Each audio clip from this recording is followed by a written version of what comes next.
Good afternoon. My name is Dale Dougherty, and I brought my own slides.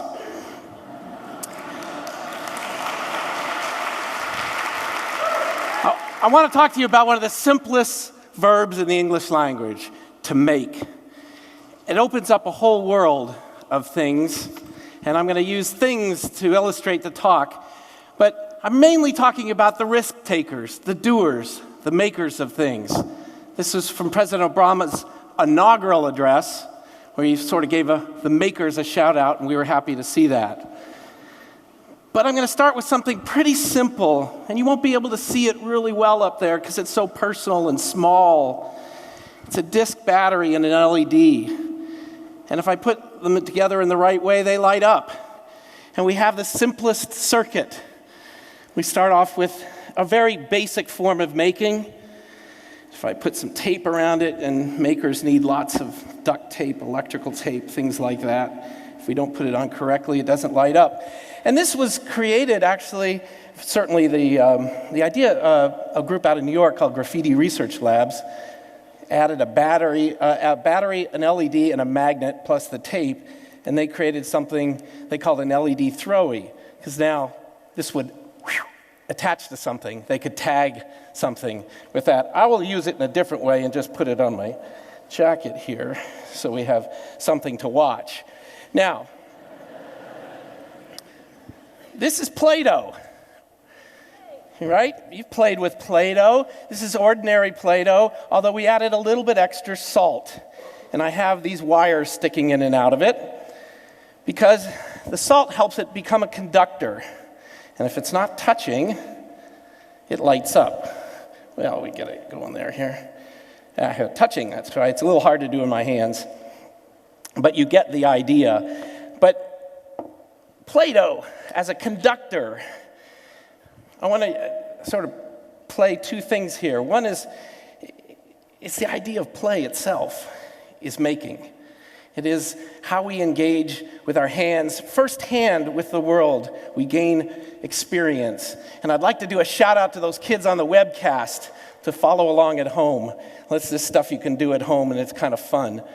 So we have a conductor here, but this is conductive thread that's been sewn into an embroidery pattern.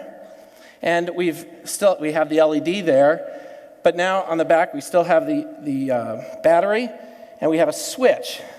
So now it lights up. Okay? So we can conduct electricity through conductive thread. And here we've created a row of LEDs. If I press the battery on, we create a little bracelet, and it's all lit up so that you can even put this on. It's not my fashion, but we'll do it anyway, because making is participatory, and you've got to do it. All right? So now we're going to add one thing. So we've created a circuit.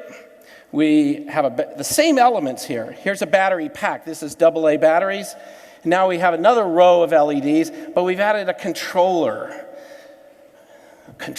Just think computer. So we're going to turn this on because now that controller is turning on and off the lights in a series. And we've programmed a few modes into it. So I don't know if our friend Robert over here can help us see it a little bit better. But now it goes a little faster, a little bit slower. The basic idea, though, is we're controlling something. We're making something jump through hoops for us.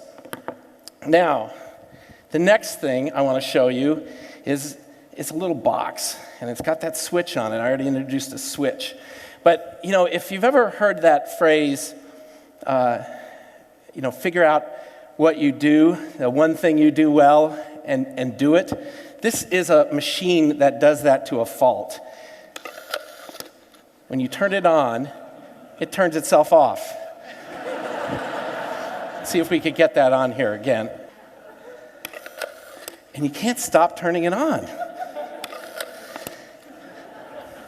Now again, if you look inside of it, there's a battery, there's two switches and a motor. Very simple, but it's kind of fun to play with. But it has no purpose.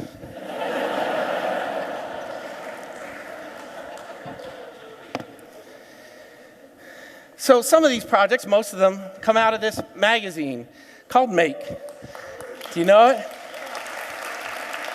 So Make is a quarterly, and I really just saw that hackers who are working in software were beginning to work in hardware again, and work with physical things.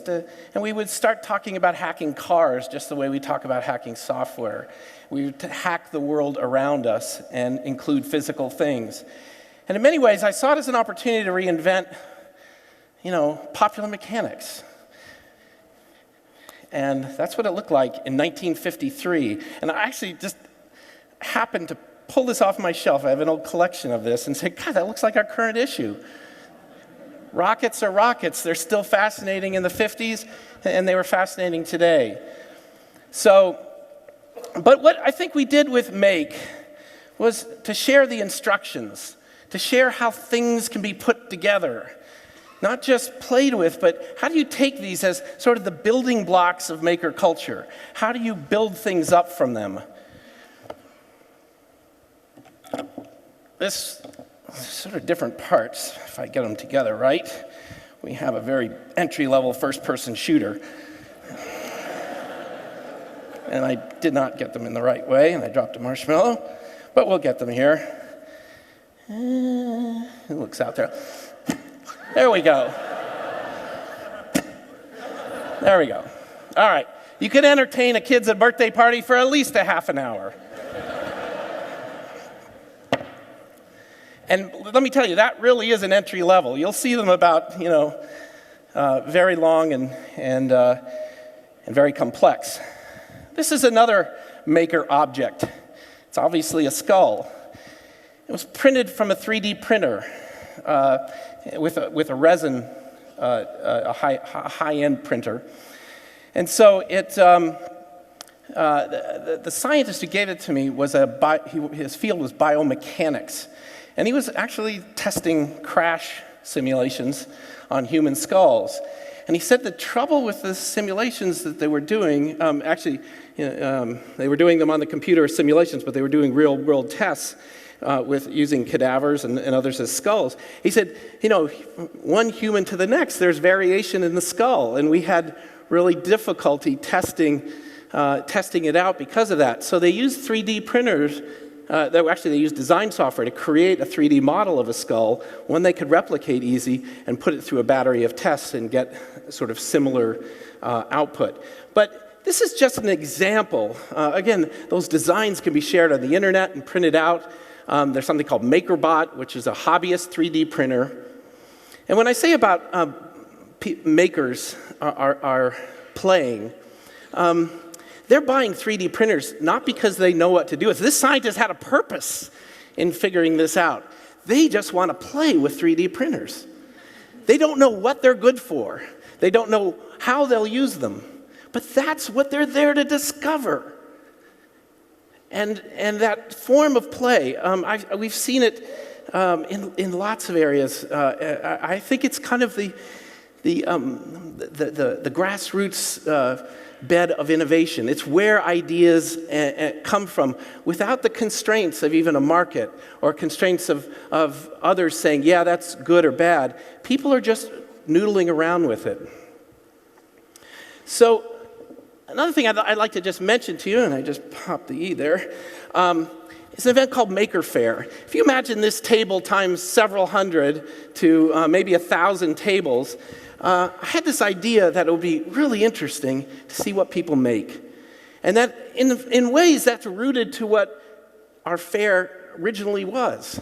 It was an agricultural fair to take people from remote parts of the country and put them together so they could look at their pigs and their pies. I wanted to look at robots and electronics and see other things that were happening in garages and basements. Things that aren't normally seen. They're kind of invisible. And that's the whole DIY culture. It's not always visible unless we start looking for it, and then you'll find it. Well, I'm going to try a little more complicated one. So sometimes this stuff ends up being put together into a device. This one actually is sold as a kit. And underneath it, I'm not going to pull it apart because I may screw it up, is an Arduino. And Arduino kind of represents the idea of open source hardware. In other words, the idea of open source moving from software into hardware. It's made by a group in Italy that designed it, but its design is open, and products based on it are open.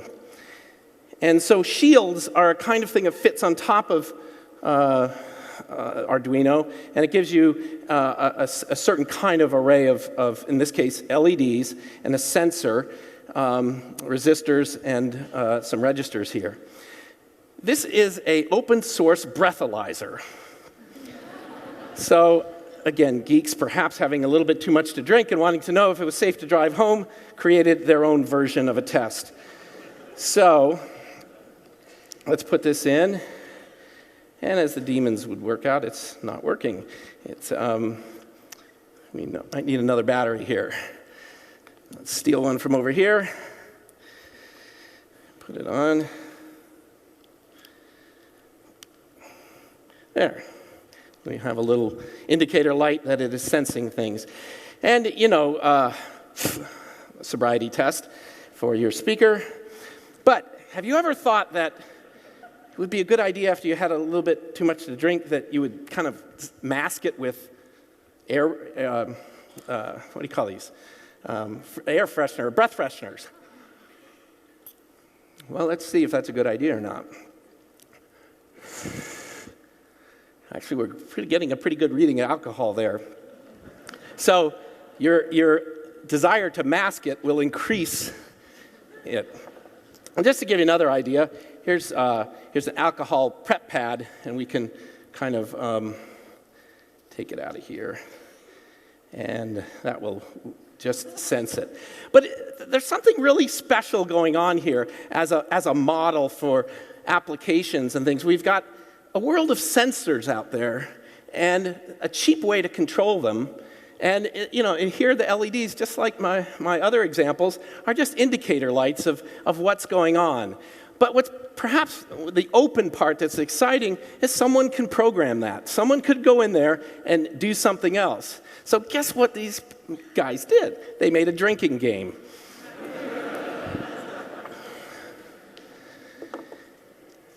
So I think I've managed to get through. I'll show you this because I have a little bit of time. But actually, the ham-handed TSA agents broke it. But it's a little robot that it may not work. But it's basically a motor with an off-balance paper clip, and put it on the ground, it'll shake and vibrate. But here's another. Altoids tins are kind of the computer case of the maker world. So, Maker Faire is in the Bay Area, May 21st and 22nd. It's a wonderful event. We get about 70,000 people there. I get people of all ages there, but the older ones say, this reaffirms my belief that kids want to be tinkerers, that they want to make stuff, they want to do things. And so I think in closing, I'd just like to ask each of you, what do you want to make? And do me a favor, find a kid, if you're a parent or a teacher, ask them, what do you want to make? Thank you very much.